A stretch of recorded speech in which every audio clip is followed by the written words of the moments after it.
Let's take a look now at the next video clip here about what it's like in a deep mine when something does go wrong.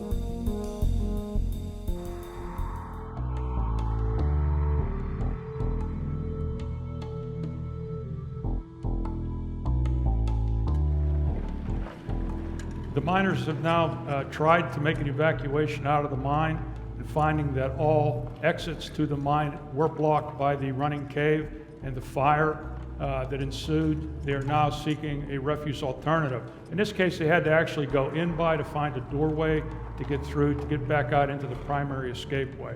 And that way you see the direction of the cones always pointing in by. I think you notice the spiral, the 8-inch spiral that's on the lifeline, to indicate to those miners that there is a refuse alternative located in this crosscut. The miners are also tethered together, and they do have SCBAs on. What they're doing now is they're accessing the doors to open. There's 4 valves and 4 sets of gauges. The first valve there that's turning on is to activate the oxygen. There's one to activate the fan for the scrubbing system. There's another valve for the purge air and another valve for the inflation. They've opened the door at the back end of the fresh air bay.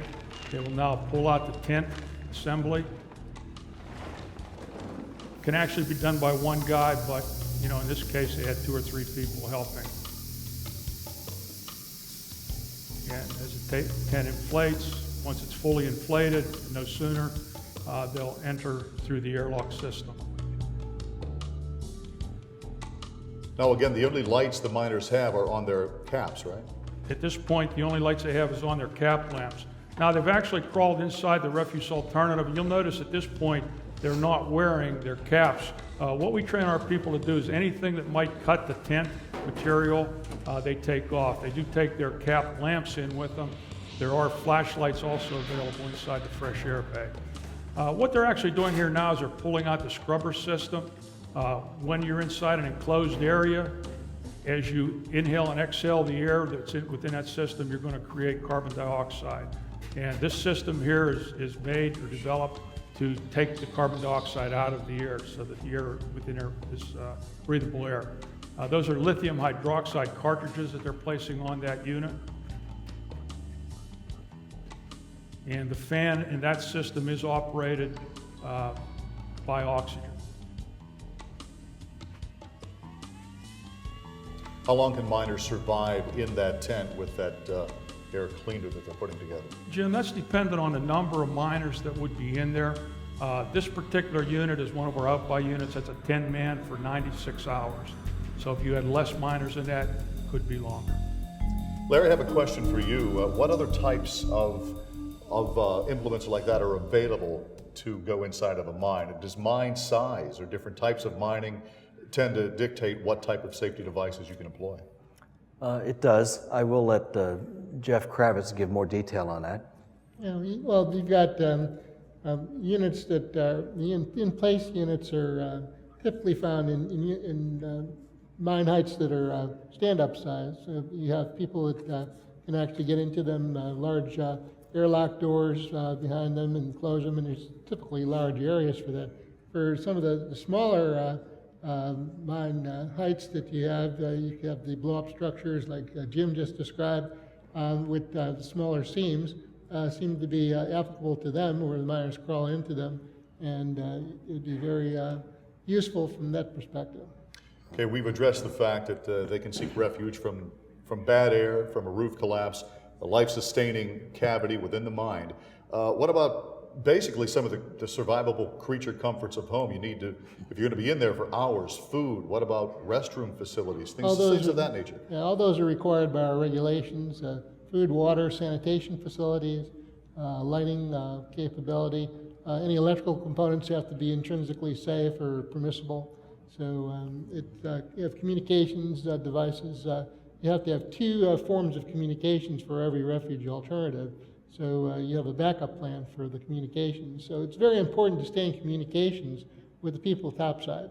If that gets lost, then it evolves into a lot of problems from the mine rescue perspective, but also as a psychological perspective that Kathleen will be talking about later on.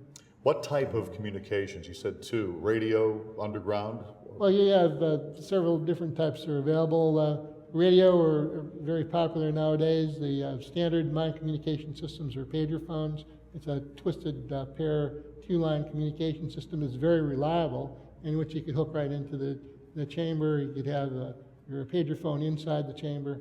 So you have your radio or the pager phone systems, or your major types of communications that are available right now.